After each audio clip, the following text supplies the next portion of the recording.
시의원 징계를 둘러싸고 민주당 여수 지역위원회 내분이 심합니다.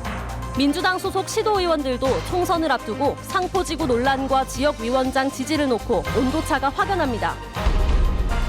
수능 이후 미성년자를 상대로 한 술과 담배 판매로 청소년 탈선이 우려되고 있습니다. 계속적인 단속 캠페인에도 불구하고 탈선을 예방하기가 쉽지 않습니다. 여수 지역 숙박업소마다 문화공간을 가미한 시설 개조 공사가 활발합니다. 경쟁력 차원에서 단순한 숙박업소 시설로는 손님을 끌기에 한계가 많기 때문입니다. 순천 나간읍성이 2019 한국 관광의 별로 선정됐습니다. 조선시대의 상징적인 계획도시로 600년의 역사와 전통이 살아있는 점이 높은 평가를 받았습니다. 시청자 여러분 안녕하십니까. 화요일 밤 여수 MBC 뉴스데스크 시작합니다. 민주당 여수 지역위원회가 요즘 시끄럽습니다. 현직 시의원에 대한 징계를 둘러싸고 내부 갈등이 불거져 나오고 있습니다. 당 소속 시도 의원들도 한 지붕 두 가족 상태라는 말까지 나오는데요. 총선을 겨냥한 주도권 다툼이 시작됐다는 시각도 있습니다. 자세한 내용 취재했습니다. 민주당 전남도당이 이상우 여수시의원에게 오는 13일 윤리심판원에 출석하라며 보낸 공문입니다. 지난해 당의 지침을 따르지 않고 시의장 선거에 출마했던 사실과 그에 앞서 6.13 지방선거 당시 무소속 후보를 지원하고 당원 명부를 유출하려 했다는 논란 등이 징계의 사유입니다. 16일 회의를 해보면 뭐 그날 결정할 수도 있고 또 이제 더 심의가 더 필요하다 싶으면 이후에 이제 또 기회를 잡아서 결정할 수도 있고 그건 회의를 해봐야 합니다. 이 의원은 모두 1년 이상 묵은 내용들이고 이미 소명됐거나 사실 무근이라는 입장. 속내는 주철현 지역위원장을 비판하고 나선 데 대한 탄압이자 압박이라고 주장합니다. 실제로 지역위원회에서 징계를 의결한 건 이 의원이 시의회 10분 발언에서 상포지구 특혜 의혹을 거론한 지 일주일 만이었습니다. 전부 다 클리어하게 제가 설명할 수 있는 상황입니다. 과연 이게 해당이다면은 뭐라 그래야 됩니까? 그럼 이게 독재도 아니고 그럼 가만히 있어야 된다 이 말입니까? 지역위원회 측은 이 의원의 해당 행위가 심각한 수준에 이르러 당원들의 징계 요구를 제어할 수 없는 상황이었다고 설명합니다. 주철현 위원장도 당이 시비를 따져볼 만한 사안으로 본 것이라며 공식 절차를 따르면 될 일이라는 입장을 전해왔습니다. 임박한 총선이 사실상 내홍의 원인이자 기폭제라는 시각도 있습니다. 이를 반영하듯 민주당 소속 시의원은 물론 여수 지역구의 도의원들까지도 상포지구 논란에 대한 입장과 지역위원장에 대한 지지 여부를 놓고 확연히 둘로 나뉜 상태입니다. 총선 이제 앞으로 넉 달. 출마 주자를 놓고 벌어지는 지역 민주당 내부의 주도권 경쟁이 여러 갈등 형태로 곳곳에서 불거져 나오고 있습니다. MBC 뉴스 박광수입니다. 여수 국가산단 주변의 환경 실태 조사와 주민 건강 역학 조사가 가시화되고 있습니다. 여수 산단 대기오염 문제를 해결하기 위한 민관협의체는 산단 주변 환경 실태 조사와 주민 건강 역학 조사 용역을 위한 행정 지원 기관으로 전남 녹색환경지원센터를 선정했습니다. 협의체는 이달 말쯤 용역비 등을 확정할 계획이며 녹색환경지원센터는 이를 토대로 구체적인 용역 추진안을 수립하게 됩니다. 한편 여수산단 주요 업체들이 발표한 4천억 원 규모의 환경 개선 투자 계획과 관련해 협의체는 대기환경학회가 추천한 전문가에게 적정성 검토를 맡긴 뒤 내년 1월쯤 최종 결과를 받아보기로 했습니다. 롯데케미칼과 GS에너지가 공동으로 여수산단에 석유화학 공장을 건립합니다. 롯데케미칼과 GS에너지, 지자체는 오늘 여수시청에서 석유화학 합작사를 설립하는 내용의 투자 협약을 체결했습니다. 이번 협약에 따라 두 회사는 오는 2023년까지 8천억 원을 들여 여수산단 10만 제곱미터 부지에 합성고무와 인조대리석, 플라스틱 원료 생산 공장을 건립할 계획입니다. 합작사의 연간 매출액은 1조 원, 고용 인원은 145명으로 예상됩니다. 매년 이맘때만 되면 바짝 긴장하는 사람들이 있죠. 수능을 본 미성년들에게 술, 담배를 팔았다고 단속에 걸리지 않을까 걱정하는 업주들인데요.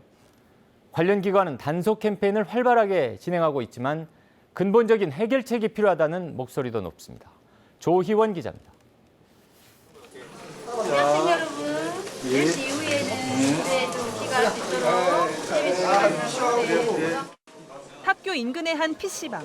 어깨띠를 두른 경찰과 교육청 직원들이 청소년들에게 안내 문구가 적힌 기념품을 나눠줍니다. 10시 안에는 들어가야 돼요. 네, 그래요. 여러분들이 이제 너무 늦게까지 하고 또 PC방에서 부모들도 걱정하면 안 되니까 일찍 다니고. 다음으로 찾은 곳은 당구장과 오락실, 편의점. 미성년자들의 탈선이 빈번하게 일어나는 곳들입니다. 특히 수능이 끝난 이맘때가 되면 주류나 담배를 구매하려는 학생들이 대폭 늘어납니다. 한 서너 배는 늘죠. 이제 평상시에는 뭐 한 달에 한두 건 있을까 말까 하는데 수능 끝나면은 한 일주일에 한 두세 건 있다고 봐야 돼. 담배랑 뭐 이렇게 술 같은 거. 미성년자에게 술을 팔아 영업정지나 과징금 처분을 받은 업소는 최근 3년 동안 순천과 여수에서만 200곳에 이릅니다. 이에 따라 경찰과 교육청 등 관련 기관들은 학교 인근 유흥가를 중심으로 단속과 계도 활동에 집중하고 있습니다. 시험이 끝나게 되면은 아무래도 마음이 좀 한가해지고 아이들이 그래서 아이들이 탈선하지 않고 잘 성장할 수 있도록 그렇게 단속을 함께 하고 있습니다. 함께 아이를 키운다 하는 마음으로 그런 마음으로 임해 주실 때 큰 성과가 있지 않을까. 그러나 점주들은 단속이 효과를 거두려면 술, 담배를 구매한 미성년자를 처벌할 수 있는 규정이 뒷받침되어야 한다고 입을 모읍니다. 신분증을 위조해도 처벌을 받지 않는 탓에 호기심 많은 청소년들의 시도가 끊이지 않는다는 겁니다. 약물 규정 무조건 둬야 돼요. 그걸 또 학생들한테 강요를 하고 이렇게 너희 잘못하면 너희 부모님한테 이렇게 피해가 간다. 이렇게. 요즘 왜 그러냐면은 뭐 이렇게 잘못을 하잖아요. 그러면 학생들은 다 훈방 조치해버려요. 올해부터 시행된 식품위생법 개정안에는 억울한 피해 사례를 구제하기 위해 미성년자인지 몰랐다는 사실을 입증하면 점주들이 행정처분을 면제받을 수 있다는 조항이 신설됐습니다. 하지만 형사처벌 가능성은 남아있을 뿐 아니라 정작 위조를 한 미성년자는 아무런 처벌을 받지 않게 되어 있습니다. MBC 뉴스 조희원입니다. UN 기후변화협약 당사국 총회 COP를 남해안 남중권에 유치하기 위한 공식 기구가 출범합니다.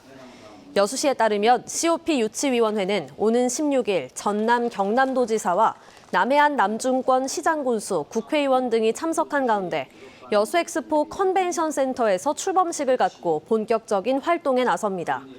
출범식에 앞서 열리는 유치위 총회에서는 상임위원장과 공동유치위원장이 지명될 예정인데 추천 대상에 고건 한명숙 전 총리와 허상만 전 장관 등이 거론되고 있습니다.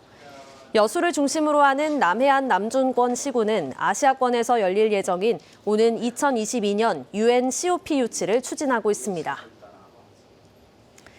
여수를 찾는 관광객 수에 비해 숙박업소가 급증하면서 생존 경쟁이 치열해지고 있습니다. 주목을 받아야만 살아남을 수 있는 상황인데요. 단순한 숙박 공간을 넘어 문화시설을 가미해 손님 끌기에 나서는 업소들이 늘고 있습니다. 강서영 기자입니다. 캘리그라피 작품과 방문객들의 사진이 걸려 있습니다. 게스트하우스 곳곳에 전시된 작품들이 마치 갤러리를 연상케 합니다. 4년 전까지만 해도 모텔로 운영되고 있던 이곳이 게스트하우스로 새롭게 옷을 갈아입었습니다. 모텔이 가진 어두운 이미지에서 벗어나 외국인부터 가족 단위 여행객까지 다양한 사람들이 머물면서 문화까지 향유할 수 있는 장소로 탈바꿈시킨 겁니다. 내가 일하고 쉬고 생각하는 그런 공간을 만들고 싶었어요. 상업적인 거였고 우리가 잘할 수 있는 것들 좀 확장시켜보자. 그러면서 이제 어떤 문화 공간을 만들어보자. 그래서 이제 갤러리, 책. 안 쓰던 지하 노래방을 개조해 갤러리와 서점 등 복합 문화 공간을 마련한 호텔도 있습니다. 600제곱미터의 쾌적한 공간에서 유명 팝아티스트 작가와 도자기 작품전을 여는가 하면 직접 선별한 서적을 배치하고 독서 공간을 마련해 투숙객과 방문객들의 편의를 돕고 있습니다. 좀 따뜻한, 약간 풍족한 느낌을 얻고 가시는 것 같아요. 여행지에 와서 여행만 하는 게 아닌 어떤 시각적 그리고 어떤 심적인 어떤 체험을 얻고 가는 그런 느낌. 여수의 유명 리조트에서는 아예 호텔 로비를 갤러리로 새롭게 꾸미고 손님 맞이에 나서고 있습니다. 낸시랭과 노재순 작가 등 국내외 유명 작가들의 대표 작품을 전시하고 판매까지 하고 있습니다. 관광이나 휴양을 통해서 또한 많은 시민들이 함께할 수 있는 전시회장이 될 것입니다. 엑스포 개최 이후 여수를 찾는 관광객 수는 연평균 1,300여만 명 사이에 머무르고 있습니다. 하지만 숙박업소는 5년 사이 꾸준히 늘면서 업소마다 존폐 여부를 결정해야 할 만큼 위기감이 고조되고 있습니다. 이런 가운데 치열한 경쟁에서 살아남기 위해 단순한 숙박 개념에서 벗어나 문화시설을 접목시키려는 시도가 숙박업소의 새로운 트렌드로 자리 잡고 있습니다. MBC 뉴스 강서영입니다. 전남도가 드론 산업을 차세대 전략 산업으로 집중 육성합니다. 전남도는 주력 분야를 산업용 중대형 드론에 특화하고 차세대 미래 교통수단 시장을 선점하기 위해 드론 규제 자유특구 지정을 추진합니다. 또 오는 2021년까지 드론 산업 기반과 기업 지원 체계를 구축하기 위해 핵심 과제 15개 사업에 8천억여 원을 투입할 계획입니다. 전남도는 드론 산업 선점을 통해 오는 2025년까지 270개 기업을 유치하고 3,400명의 일자리 창출과 4천억 원의 매출을 올릴 계획입니다.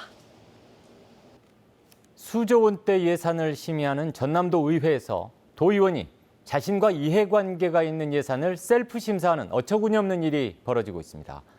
의회가 도덕성을 위해 만든 장치를 스스로 무시하고 있습니다. 양현승 기자가 취재했습니다. 최근 열린 전남도의회 보건복지위원회의 내년 예산안 심사. 전라남도가 제출한 어린이집 반별 운영비 지원 예산안은 17억 7천여만 원이었는데 상임위원회가 36억 6천여만 원으로 2배 이상 증액했습니다. 이 예산 심사에 참여한 A 의원은 부인이 어린이집을 운영하고 있고 본인도 어린이집 시설 관리인으로 등재돼 있습니다. 공정한 직무 수행을 위해 사적 이해관계가 있을 경우 안건 심의에서 배제할 수 있는 규정이 있지만 말뿐이었습니다. A 의원이 어린이집 시설 관리인 겸직 신고를 한 시점은 11대 전남도의회가 개원한 지 8달이 지난 올해 2월. 이해관계가 있는 상임위원회 활동은 신고 이전이나 이후나 똑같습니다. 의원들 스스로 만든 윤리 강령도 허울뿐이어서 이해관계가 있는 심의 안건을 처리하지 못하도록 규정해 놓고도 지키지 않고 있습니다. 윤리 강령을 위반할 경우 나서야 하는 윤리특별위원회도 잠자고 있습니다. 윤리위원회가 징계 사유가 발생한 지 5일 이내에 의장 보고를 거쳐 징계 절차에 나서야 하지만 닷새를 넘긴 아직까지 별다른 조치를 하지 않고 있습니다. 또 전남도의회는 행동강령 자문위원회를 꾸리겠다고 조례에 명시해놓고 아예 구성조차 하지 않았습니다. 자문위원회는 의원들의 행동강령 위반 행위 신고 접수와 조사, 처리를 맡는 기구. 대통령령에서는 임의 규정이었던 걸 전남도의회가 강행 규정으로 강화해놓고 스스로 무시하고 있는 겁니다. MBC 뉴스 양현승입니다. 계속해서 희망 2020 나눔 캠페인에 성금을 보내주신 분들입니다. 롯데케미칼 사택 부인회 100만 원, 순천시 왕조 2동 19통 현대아파트 203, 204, 205동 59만 6천 원, 17통 현대아파트 103, 104동 55만 6,100원, 고흥군 대서면 신기마을 주민 54만 2천 원, 장선마을 주민 50만 원, 고흥군 도양읍 동복마을 주민 42만 원, 용정마을 주민 38만 원, 여수 종고중학교 학생 1동 35만 8,230원, 고흥군 대서면 귀산마을 주민 22만 5천 원, 마암마을 주민 20만 원, 고흥군 대서면 장선마을 이장 도중섭 20만 원, 고흥군 도양읍 봉산마을 주민 19만 원, 고흥군 대서면 고정마을 주민 17만 원, 금당마을 주민 17만 원, 금곡마을 주민 16만 원, 고흥군 도양읍 관중마을 주민 12만 5천 원, 하화도마을 주민 11만 원, 고흥군 대서면 신흥마을 주민 11만 원, 고흥군 도양읍 용정마을 권민단 유성준 10만 원, 순천시 왕조 2동 태극기 할아버지 이인수 10만 원, 고흥군 복례면 애도마을 주민 6만 8천 원. 성금을 보내주신 분들께 감사드립니다. 희망 2020 나눔 캠페인은 내년 1월 말까지 접수합니다. 시청자 여러분의 많은 관심과 참여 바랍니다. 택지 개발에 반대하는 여수 만흥지구 마을 주민 80여 명이 국토교통부가 있는 정부 세종청사에서 이틀 연속 항의 집회를 가졌습니다. 지난달에 이어 또다시 원정 집회에 나선 주민들은 중앙도시계획위원회에서 만흥지구 개발 계획을 철회해 줄 것을 촉구했습니다. 이번 집회에서는 주민들이 김현미 장관 등과의 면담을 요구하며 청사 진입을 시도하는 과정에서 저지하는 청경들과 마찰을 빚기도 했습니다. 순천 관광지를 대표하는 문화유산 가운데 하나인 나간읍성이 올해 한국 관광의 별로 선정됐습니다. 한국 관광의 별은 문화체육관광부 주최로 한국관광공사가 국내 관광에 대한 국민들의 관심을 높이기 위해 한 해 동안 관광 발전에 기여한 자원을 선정하는 제도입니다. 순천 나간읍성은 600년의 역사와 전통이 살아있는 조선시대의 상징적인 계획도시로 세계문화유산 잠정 목록에 이어 등재를 추진하고 있습니다. 고흥군의 종합청렴도가 군 단위 자치단체 가운데 가장 낮은 등급을 기록했습니다. 국민권익위원회의 2019년도 공공기관 청렴도 평가 결과 고흥군은 전국 82개 군 가운데 2년 연속 최하위인 5등급을 받았습니다. 고흥군은 전임 군수 시절의 비위가 최근까지 감사원 감사와 사법당국의 수사 등으로 이어지면서 낮은 등급을 받은 것으로 분석하고 있습니다.